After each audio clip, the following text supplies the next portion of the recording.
Here's a Trane XL16i and a Goodman. HVAC Productions this time, and my logo already fell off.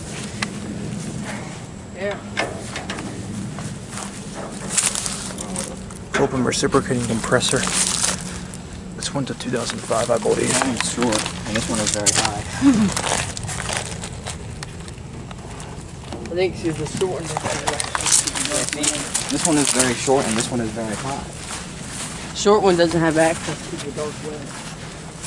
That's why It's got a scroll in it. 2011. This one is a 3-ton. Straight cool unit. I'm gonna get a picture. I think I got pictures last time I was over here.